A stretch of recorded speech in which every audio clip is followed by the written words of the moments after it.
Vocês são a luz do mundo e não se pode esconder uma cidade situada no alto de um monte. Verso 15. E nem se acende uma lamparina para colocá-la debaixo de um cesto. A visão está um cesto, mas num lugar adequado, onde ilumina bem todos os que estão na casa. Qual o objetivo de se construir uma lamparina, gente? Para que ela ilumine, não é isso? A finalidade. Da mesma forma que eu pergunto para você, qual o objetivo de ter construído esse equipamento? Para que ao falar, ele amplifique a minha voz. É por isso que você está me ouvindo e os irmãos da live estão conseguindo captar o meu som. Então tudo que foi criado, e nós aprendemos isso, foi criado para um fim, para um propósito. O que Jesus está dizendo? Ninguém vai pegar uma lamparina e guardar ela debaixo de uma mesa. Por quê? Porque a lamparina não vai estar exercendo o propósito dela. A lamparina não vai exercer o chamado dela. A lamparina não vai exercer o dom dela. Por isso ela não pode ser escondida. Para que a lamparina exerça o dom, o chamado, o propósito, a missão, ela precisa estar no lugar certo, que é no lugar alto, onde ela vai iluminar todo mundo. Está dando para entender o que Jesus quer dizer com esse versículo? E em terceiro lugar, eu entendo com você, compreendo com você, que para que eu cause impacto, eu preciso estar no lugar certo. Eu preciso estar no lugar certo. Eu me lembro que uma vez, assistindo uma partida de futebol da seleção brasileira, esse comentário ficou gravado na minha cabeça. Inclusive foi recente isso. Alguém comentou sobre um zagueiro da seleção brasileira. Quando ele começou a jogar, ele jogava em uma posição. E nessa posição ele rendia bem, mas não rendia o máximo. E esse comentarista fala isso com base no que ele relatou lá numa entrevista. Ele rendia bem, mas não rendia o máximo. O técnico Tite, quando viu ele jogar, percebeu na cara que ele estava jogando na posição errada. E lá atrás, Tite tirou ele da posição que era lá mais na frente e trouxe ele para trás. Colocou ele como zagueiro. E ele hoje é um dos melhores zagueiros do mundo. Só não sei, todo mundo pode cantar bem. Todo mundo pode cantar bem. Mas tem aqueles que nascem com a senha. Todo mundo pode trabalhar. Técnica, vocal, os talentos. Todo mundo pode fazer isso. Todo mundo pode tocar bem. Todo mundo pode dirigir bem. Mas tem aqueles que nasceram com a senha do negócio. Não vai ser todo dia que a gente encontra o Messi. Não vai ser todo dia que a gente encontra o Cristiano Ronaldo, um Neymar da vida.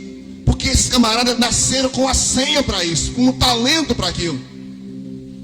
Mas não significa que os outros não vão fazer algo semelhante. Eu quero te falar que você precisa compreender qual é o seu espaço no mundo. Qual é o propósito pela qual Deus te criou.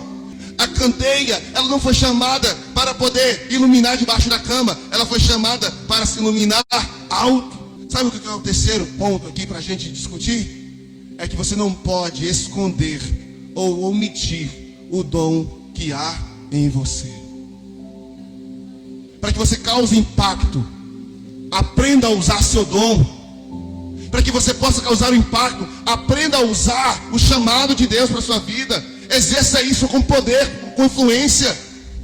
Não omita. Irmãos, Paulo escrevendo a Timóteo, no capítulo 4, 1 Timóteo 4, verso 14, Paulo usa a seguinte expressão, veja comigo. 1 Timóteo, capítulo 4, verso 14. Não seja o que, irmão? Comigo, irmão. Não seja.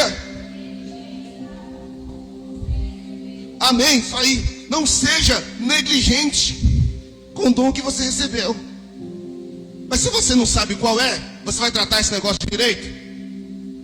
Irmãos, o que eu tenho orado aqui, numa igreja como a nossa, qualquer igreja, tem aqueles que foram chamados para a área social, tem aqueles que foram chamados para a área da intercessão.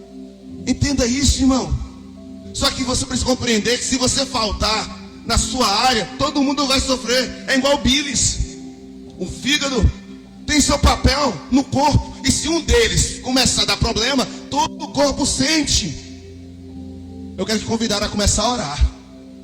E aí falar, Deus, qual é o meu papel nesse lugar? O Senhor não me colocou aqui por colocar. Eu tenho um papel a exercer aqui. Qual é o seu papel na rua que você mora? Na rua, no bairro que você está? Ei, Deus não te colocou ali por acaso. Não. Irmão, eu não vou ler aqui Atos capítulo 4, mas eu vou te convidar para ler, porque o texto diz que o Senhor na eternidade planejou onde nascermos e onde moramos. Você já leu esse texto comigo, irmão? Deus planejou onde nascemos e não. Eu queria morar em Copacabana. Discute com Deus. Pede para Ele que Ele pode mandar você. Mas você está morando aqui no Almeida, lá naquele final da rua lá. É lá que Ele quer que eu exerça influência e que eu cause impacto. Você está dando para entender isso, irmão? Não seja negligente. Só que detalhe, irmão, como pastor eu não vou mostrar de negligência. Nesse texto de 1 Timóteo 4, verso 11 e 12, diz o seguinte: ordene essas coisas e ensine. Ninguém despreze de fato de que você seja jovem, mas seja um exemplo para os fiéis na palavra, no procedimento e no amor e na pureza, para que de fato não exerça no ministério. Paulo está dizendo: vença a discriminação pelo poder do exemplo. Tem muita gente que usa a desculpa da idade para não cumprir o propósito. Que é isso, meu irmão? Isso é uma crença que você tem que jogar fora. Mas Paulo continua dizendo no verso 13: olha, até a minha chegada, dedique-se à leitura pública das Escrituras, à exortação e ao ensino. Se eu tenho que vencer a discriminação pelo exemplo, eu preciso vencer o tédio pela prática de disciplinas espirituais. Quando você não está fazendo nada, quando aquele dia entediante, o que você faz? Eu vou pro feed. Outras vezes eu vou pro net, ou Disney Plus. O que o diabo fez? Não é o diabo, mas o que ele usa? Ele nos encheu de atrativos e de coisa de passar o nosso tempo. Qual o nome que se dá esses programas que... tem um nome que dá aí. Distrações, para que a gente não use esse tempo para fazer o que Paulo está dizendo. Enquanto eu não chegar aí, querido, ocupe-se, dedique-se à leitura pública das Escrituras. Irmãos, presta atenção, vem comigo. Sabe, se nós usássemos a metade do nosso tempo que a gente usa com as distrações, aqui eu não estou falando apenas das redes sociais, com as distrações, se nós usássemos a metade desse tempo fazendo o que Paulo está dizendo aqui, será que nosso nível espiritual não estava em um outro nível? Sim ou não?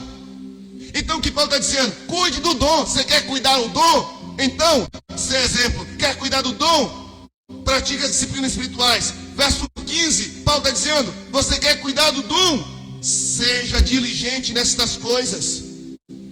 Dedique inteiramente a elas, para que todos vejam o seu progresso. Ali na versão, eu estou na NVI aqui, porque ela está NA. Para que todos vejam o seu progresso. Coloca na NVI para nós, querido.